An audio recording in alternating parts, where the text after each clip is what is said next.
Dr. Jack Naglieri, thanks so much for joining us on Highest Aspirations. It's a pleasure to be here, Steve. Thanks for asking me. Yeah, it's a pleasure to have you.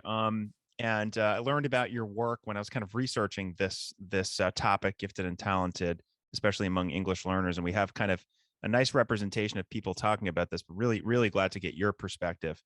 And I want to start by framing the conversation around one of the problems that you've set out to solve, and that is identifying, which is the first step, obviously, gifted and talented students fairly and equitably. Tell us how you became interested in fair assessment of intelligence. This is really a great question and really gets to the why I do what I do. And it actually started in 1975 when I was a new school psychologist working in Bethpage, Long Island. And I was doing what I was taught to do, give a whisk, give an achievement test, and a couple of other things. And I noticed that the questions on the intelligence test were virtually identical to the questions on the achievement test. And I remember thinking, that's kind of weird. I was only 25, just starting out in the field, so I didn't really understand the implications of that as I do today. But it struck me as odd when I went off to get my PhD at the University of Georgia, and we started thinking more and more about what should an intelligence test be. This topic came up more than once. And one of my professors said, oh yeah, the verbal part of the whisk is really a lot of achievement in it. And I was like, yeah, I get that. But it really struck me when I moved to Northern Arizona University as a professor there, my first teaching job. And I started to listen to my colleagues there in the psychology department talk about evaluating Native American students and how they get low scores on the verbal tests and higher scores on the so-called nonverbal tests. And that's because their left brains weren't as developed as their right brains. And I remember thinking, that's the stupidest damn thing I ever heard. They don't speak English very well. And what do you expect? It would be like my grandfather, who spoke hardly any English, giving him the same IQ test. Sure. But it really struck me when we actually went into the reservation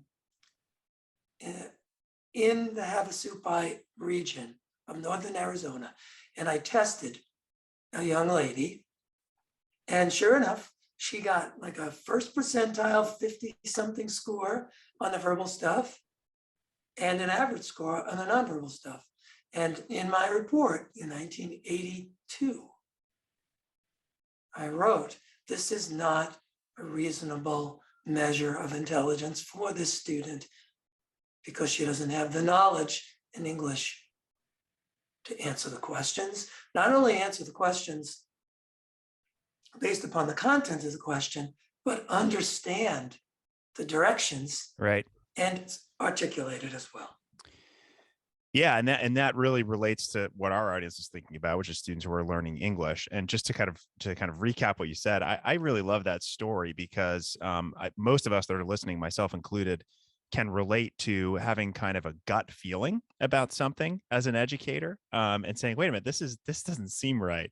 The great thing about your story, though, is that you took that gut feeling and ran with it and did the research, and you confirmed that gut feeling was right. But now you have lots of research and obviously a tremendous amount of experience to back that up, which I think is great. And so your position is that intelligence tests should measure how well a person can think to answer the questions on the test, but they don't do that very well right now. Could you explain that a little bit further than you did earlier? Sure. So most people don't, well, let me back up for a second. The general population, right? People talk about intelligence all the time. And they talk about intelligence tests all the time, even people who've never given one. And when you give an intelligence test, like a traditional intelligence test has a vocabulary subtest. Subtests mean there's usually about 10 to 12 little tests that make up the big test. Think about that for a second. Why should you decide how smart someone is based upon how many words they can define? And don't you learn that in school? And don't you learn vocabulary by reading? And if you don't read very well, you don't get a lot of words. And there's also arithmetic tests on intelligence tests, arithmetic word problems. And don't you learn that in school? Mm-hmm. And why would you have questions that is so clearly dependent upon educational opportunity if you want to measure intelligence? Like, does that mean you don't have a good understanding of what intelligence is? And usually what people say, if they argue against what I'm proposing, is they say, well, we know that the verbal tests have excellent validity because they correlate really highly with our achievement tests. Mm-hmm. And I say, well, of course, it's the same information. You're asking Right. it twice, and you're calling it, in one case, you're calling it intelligence. In the other case, you're calling it achievement. And perhaps one of the worst examples, or I never know whether to say it's the worst example or the best example of this is there's an article in one of the recent gifted child quarterly journals where two very well-known authors are arguing that this SAT is an excellent measure of intelligence. And I find that completely unreasonable. Certainly doesn't bode well for me in high school. Nor me, Steve. Nor me. Yeah. So what's the impact of all this, using intelligence tests that measure thinking in a way that's confounded by knowledge? And especially, like, do we find the same in gifted and talented students? Yeah, so here's really the really interesting and sad bit of information that's important to consider. If you look in the literature, oftentimes people have written, well, Blacks are underrepresented by 50%, Hispanics by 45%, Natives, and so on. I started thinking about those percentages and thought, how many people, how many individual students does that represent? And so I went to all the census data, got all the data, the number of students in public school today, the number of students by race and ethnicity who are in gifted. And I just did some simple math. Okay, if there's X number of Black kids in the US and we use a 92nd percentile, meaning the top 8%, how many of those students are there? And then compared that to how many Black students are actually in gifted, because all these data are available. I did all the math, and I found out that in public education today, K to 12, there's a bit more than 800,000 Black, Hispanic, Native Americans, and students of mixed races in our public schools today who are smart enough to be in gifted but weren't. But that's not the whole story, because about 40% of school districts don't even look for gifted kids. Yeah. So if you add that other 40% in, the number goes up to 1.25 million. Wow. Just think about that for a second. 1.25 million really beautifully smart people out there in our public schools that have been unappreciated, feel alienated, feel like no one sees who they really are. That's just a sin, and we can do better. Yeah, it sounds like we can. I mean, those numbers are astronomical, and like you said, it sounds like just having the data, you could do some simple math, and it's hard to argue that that's against those numbers, given what you just talked about. It seems like, based on what I know, which is very little, obviously, compared to what you know, which is why we have you on today. But it seems like we keep sort of doing the same thing and getting the same results when it comes to equitable identification of all gifted students, particularly with the populations you just mentioned. And the results aren't really great. But we haven't seen, it seems like, a widespread change. And we're going to get to that a little bit with the work you're doing. But what are the obstacles? And you just mentioned some, but what are the 40% of schools not even, for example, trying to find out who these students are? But what are the obstacles that are causing that, and how would you go about, or how are you trying to go about dismantling them at this point?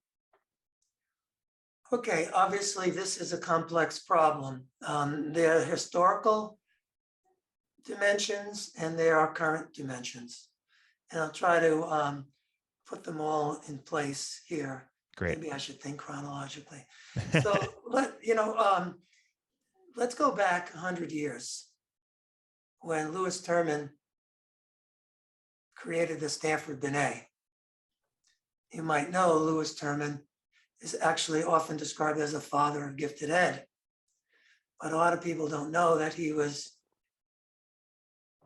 extraordinarily racist and promoted eugenics and separation of people. And in that time period, the notion was people who weren't smart should not be allowed to procreate, and they were sterilized, and all kinds of horrible things were done with people because of the thought of people like Terman and many others at that time period who advocated for, which really became, a horrible time in our evolution of us as humans, where we were saying these groups of people are not smart enough, and so we should stop them from reproducing so that humans get smarter. I mean, that was the basic idea. It was a really terrible idea. Yeah. So if you think about Terman as being, so-called the father of gifted, and now you come to today and you ask the question, well, how much influence did Terman really have? Well, actually, quite a lot, because the work that was done in the early 1900s to develop intelligence tests is still the dominant way that intelligence is measured. So we had Terman, we had the Army Alpha and the Army Beta, developed in 1917 by the US military. Wechsler built his tests on the Alpha and the Beta. So we had the Alpha, the Beta, the Binet. And then from those, we got the OLSAT and the COGAT, COGAT being the most widely used test to identify gifted children. The Wechsler scales being the second most, my Naglieri nonverbal test being the third and the most different from those. Yep. But these tests have dominated our understanding and our view of what intelligence is. And people don't understand that the content of the tests create a problem of equity. And I'm going to get really esoteric here for a minute, but it's really important. That's okay. Go for it. People say to me, and I've heard colleagues of mine, I should add colleagues that I don't agree with, of mine, say, well, we can use tests like the WISC to identify gifted kids because it's not biased. And I say, well, I understand that that's a reasonable statement when we look at the inner workings of a test. We can see that they don't have test bias, but that's not the whole story. If you look at the standards for educational and psychological tests, it makes very clear that test bias is one piece of the puzzle, but test equity is the other. And I would argue the more important, because test equity is about the content of the questions. And the standards explicitly state that even if a test does not show test bias, it could fail the equity portion of the equation if the content of the tests demands knowledge which individuals may not have had the opportunity to learn. Mm-hmm. And this is really the key. And it's actually not something new. In 1923, Rudolf Pittner wrote in his book, "A good intelligence test must avoid anything that is commonly learned." And Wow. he goes on to say this rests on the differentiation between intelligence and knowledge. And I like to remind people that a good intelligence test must measure thinking in a way that's not confounded by knowing. Right. Yeah. And I think that's probably what, I mean, I think that you walked us through the history, and which I appreciate. And that history resonates. And what I was thinking the whole time you were talking about that, and I'm sure many educators were as well, it's just the educational system in general. And we won't go down that road because it will take a long time, but sort of the industrial version of why we created schools and the inequity associated with that. It seems very, very similar. And those relics, and the kind of, this is how we've always done things, this is how we're going to continue to do it, and the difficulty making change, even in a time where we've had COVID and we've had to radically change the way we educate students. A fear that I have, and I'm sure many of my colleagues have, is that we're just going to go back to the way it was because it's easiest.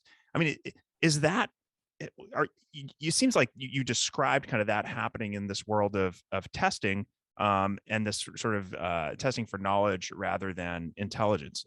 Is it fair to say that that's still kind of like the way people are thinking about it? It's the easier way to do it. It's how we've always done it. So we're going to continue. I know I'm simplifying it a lot, but for the average person in a school, and we're going to get to your test and talk about how, students or how schools can kind of go about using them. Is that accurate, or am I way overgeneralizing? No, I think you're hitting the nail on the head, so to speak. Oftentimes teachers will say to me, well, the student doesn't fit our curriculum. That's a problem right there. Yeah, I had a teacher one time say to me, well, I don't care if he has 140 IQ. He doesn't read well, and I'm not a remedial reading teacher. Yeah. And I thought to myself, well, do you really want to ignore a really smart boy or girl because they're not reading well? Wouldn't it be a pleasure to teach a really smart kid how to read? Sure. That teacher, as somebody who's taught for 17 years, can then argue probably pretty successfully that I don't have the training to be able to do that. We hear all that frequently with English learners. And so it's a systemic issue, right? Where that one particular teacher can absolutely make that argument. I'm certainly not saying that that's the right argument to make at all. But we need to figure out how to change the system so that teachers like that are supported to do what they want to do. And I have to think that most teachers are going to, as you just said, want to support and nurture and help a student who has a tremendous amount of potential. And that's where I want to get to kind of your work, because I think it's beginning to hopefully try to solve this problem.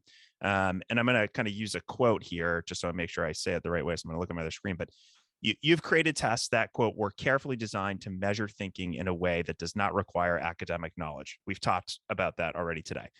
The tests allow students to solve problems regardless of the language they speak and significantly reduce the amount of formal knowledge required. So tests measure how well students think rather than what students know. And you've kind of outlined that.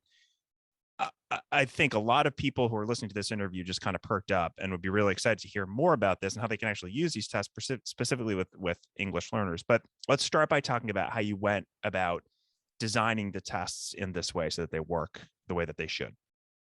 Okay, I'm going to answer this question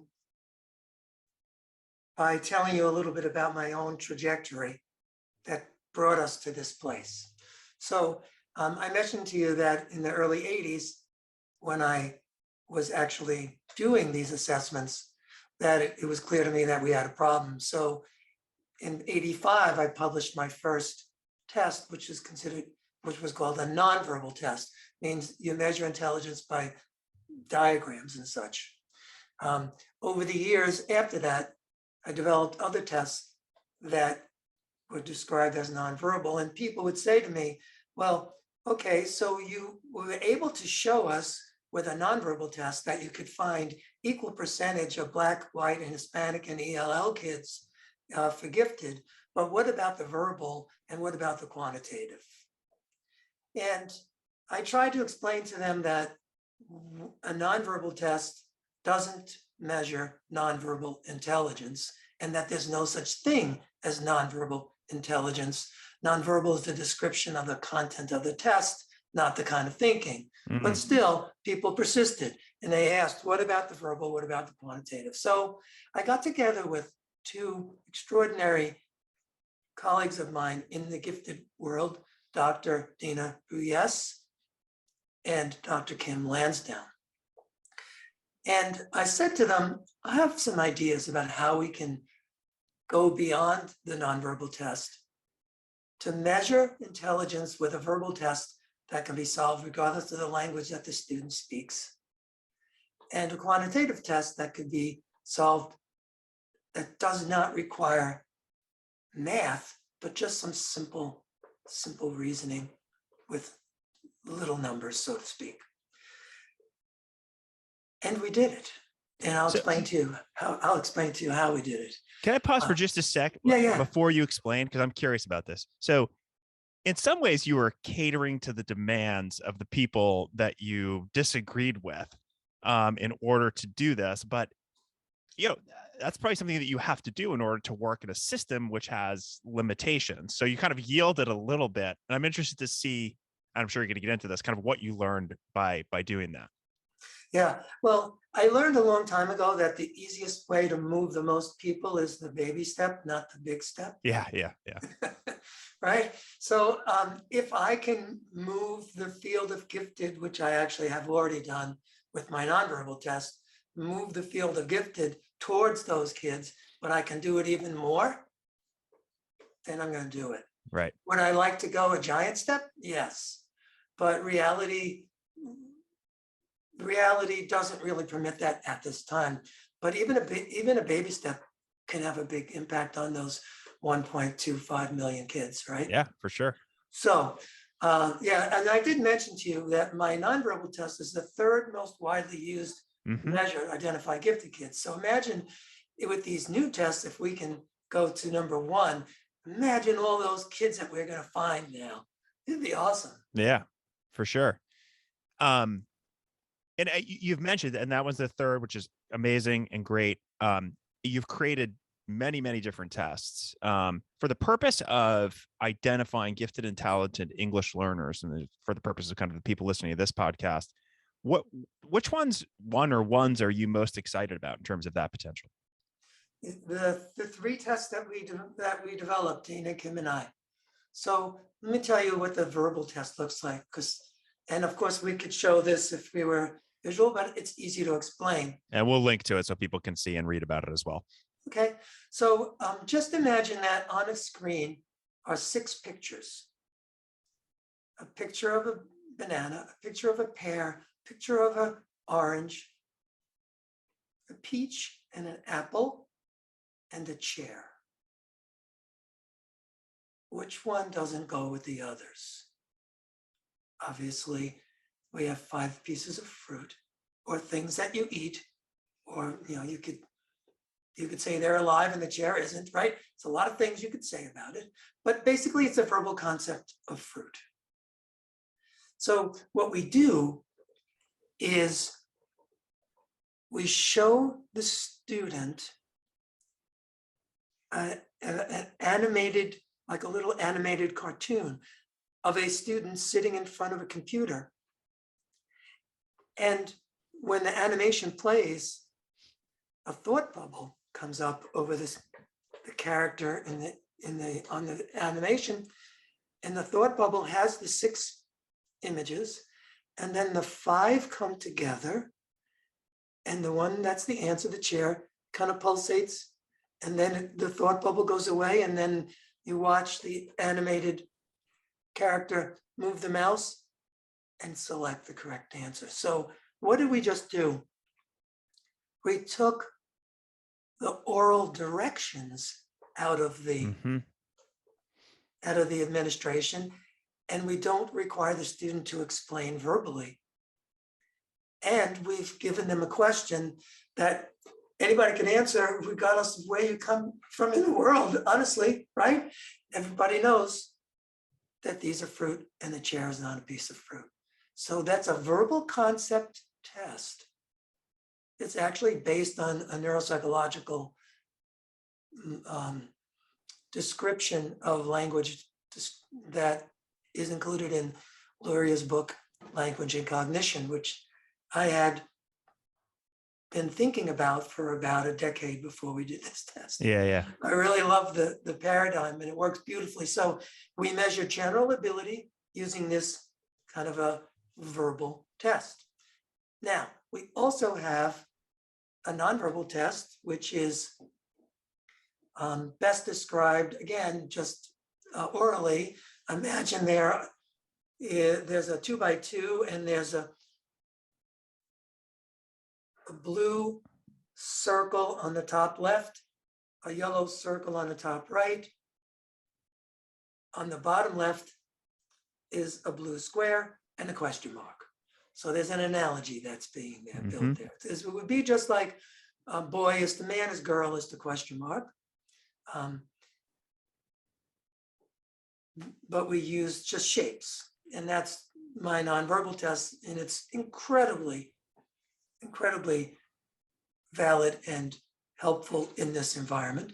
And then the quantitative test, what we do is, in the simplest version of it, it's just a simple numerical sequence, like a 1, 3, 5, 7 question mark. Now,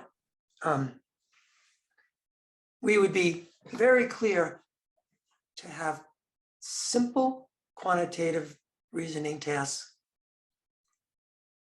but nothing that demands the kind of knowledge that's taught in math. And that's the distinction. Yep. So we have these 3 tests. They all measure general ability. And by general ability, I mean the student's ability to think about how things are interrelated, whether it's words, whether it's numbers, or whether it's just diagrams. That's the essence of a general ability test. Yeah, I keep thinking about how these tests dovetail nicely into what a good teacher, and perhaps one that is a little bit more knowledgeable on what gifted and talented students bring to the table and what they look like in a classroom, particularly if they're English learners. But if you think about combining a test like this with those observations, which we actually had Marcy Voss talk with us about recently, who's also an expert in gifted and talented. She was actually quoted in the same article that you were in, the 74 is where I found both of you. And I'm thinking now about the connections between a test that you're talking about and the observations that a teacher is making with their students, trying to figure out what they need and what services they can provide them to help them excel. The other thing I'm thinking about here is, you've said this a lot of times now today, and I think it's really, really important. It's not about that knowledge, the academic knowledge, but how these students think. And there's a lot more attention being given now, I think rightly so, and importantly so, to the idea of metacognition, learning, how students think so that you can support them in that way. And then how's that all related to language ability? I just kind of think swirling around here in terms of how these can all work together. And, it kind of comes down to this. One of the quotes in the article that you said was, "There's no doubt in my mind that we will find more children who do not speak English doing well in these tests," which begs the question, and kind of to wrap up everything I just said, which may have sounded very disparate. If these tests do what you say they can do, a lot, which I have no doubt that they can, along with the observations of teachers, how do we go about getting them in the hands of educators who can use them effectively? I mean, how widely are they being used now? And how can teachers learn more about using them? We're not teachers, administrators, or anybody who's working with these students. Okay, so a couple of things. First of all, as I said, my nonverbal test is the third most widely used test of identifying gifted children. With the new test that I just described, I think there's no doubt that we'll be at least that effective, and I think actually much more effective than that. And so for me, it's going to take a little bit of time to get the word out, and that's why it's important to do what we're doing today. We are about to publish our first book on the new test, which will come out on October 4th, called Understanding and Using the Naglieri General Ability Tests, a Call for Equity in Gifted Education. And the 3 tests are actually being used now in a limited release. And people are very, very excited about them. And everything that we are hearing is that it's working just fine, and everyone's really eager for the final launch of the product. So it's happening, and I think it's going to make a big impact on the field. That's amazing. And I'm sure it's something that you're quite proud of. I mean, this is your life's work, going back to that original anecdote that we talked about, that gut feeling something's wrong here. What a great story. I mean, it's just amazing that you've been able to kind of take that moment and craft this journey. And so we'll link to the book and all the other resources that you have as well.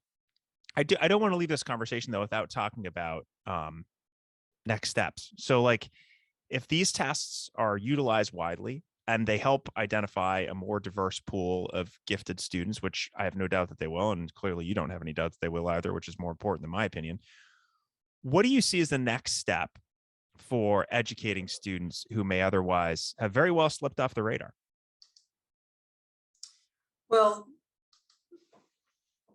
this is going to demand a shift in the way in which gifted educators teach these students. Sooner the better, of course, as always, but curricula need to be changed. Teachers need to understand that it can be done. So for example, my co-author on the verbal test, Dina Bruyes, has for many years explained in very clear terms exactly how a teacher can work with these students on a day-to-day basis, how to teach them. She has a technique that's called cluster grouping, differentiated instruction. There's a lot of ways of making this happen. And I think the first step is for the field of gifted, and this is really at the teacher level, to just say, okay, we're in a growth spurt right now. Mm-hmm. Let's make it so. And that means, we did it with COVID. We could do it going forward, as not just do the same old thing that we've done in the past, but say, okay, let's embrace these smart students. Let's help them really excel. Let's make gifted represent the US population. And it can be done.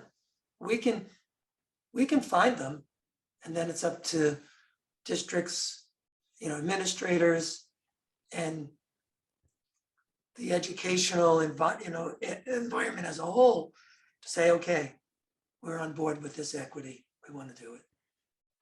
Yeah, and I think it's very well said, and we'll link as well to the other episode that I mentioned with Marcy Voss, because she actually talks a lot about what teachers, specifically teachers of English learners, can do. It's kind of like a good sort of sequel to this episode? How do you identify, and what can you use? What are the tools you can use to identify these students? And the next step is obviously, what can you do?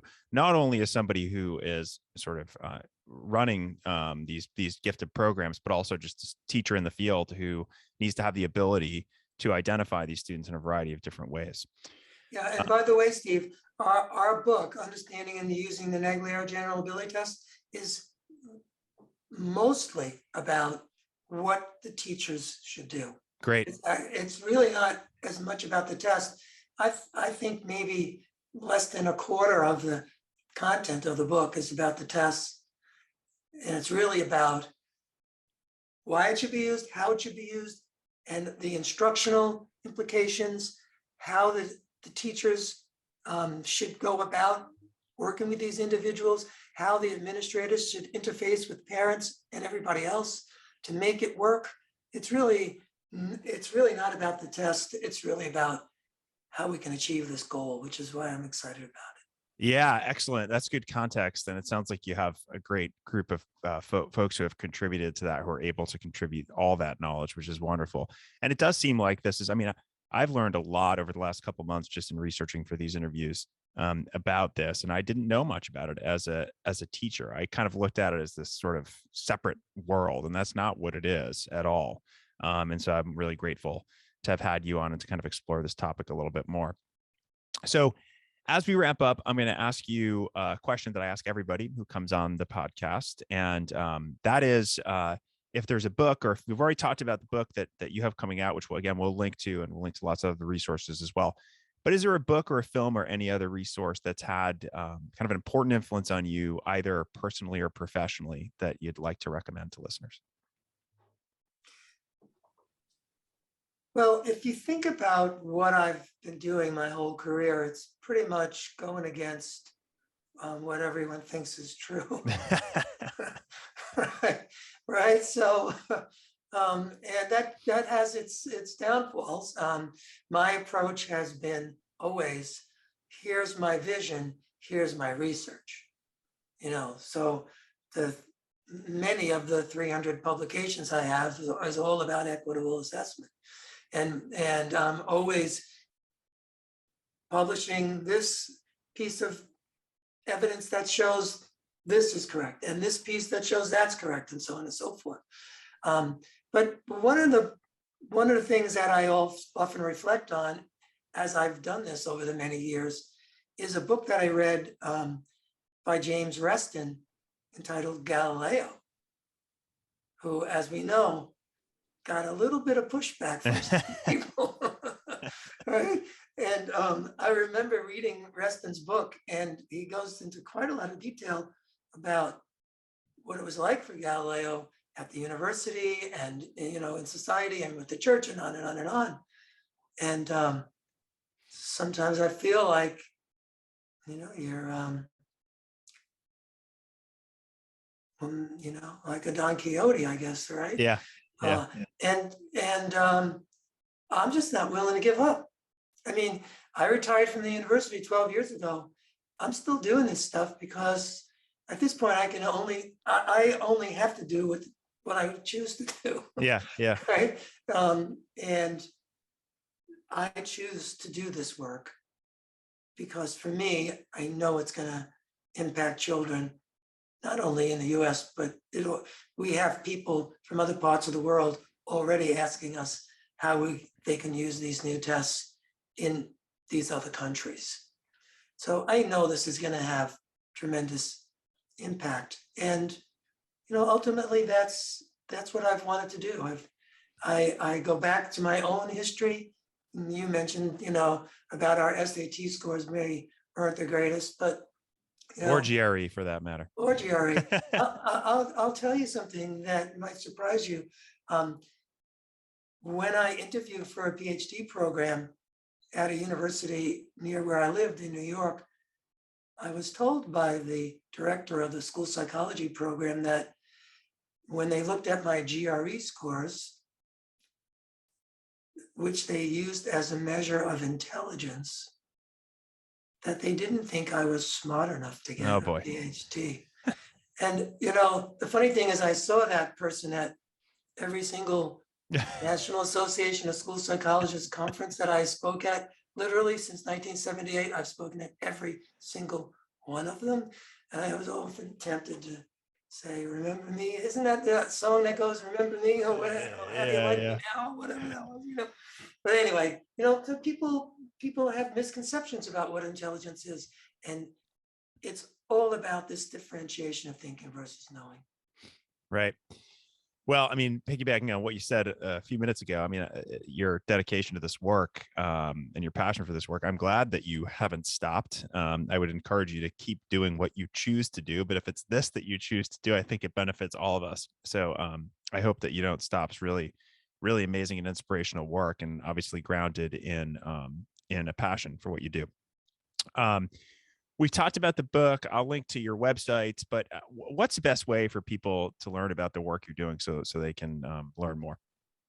Well, I think the best way is to go to my website, the website that we have created is explicitly for the new test called Naglieri giftedtests.com. We have videos, we have copies of our presentations. And this is a website where Dina and Kim and I have put all our information. You can also contact us directly. I get email all the time from people who've used my tests and say, I have this question or that. And I'm always happy to interact and talk to them. Oftentimes it leads to, hey, let's have a Zoom together and chat, or will you come to my school district and help? And Dina and Kim, they go to school districts and actually work with people one-on-one to all the nitty-gritty with the teachers. What do you do with the kids that we found? So yeah, be in touch with us. We're available. Well, that's how this whole thing started, by the way. I just reached out and you were available, and it took a little while, but we finally did it, and I'm glad we did. So with that, Dr. Jack Naglieri, it has been a pleasure chatting with you. Thanks for all of the work you do, and thanks for joining us to tell this really important story. It's really my pleasure, Steve, and I look forward to seeing you again.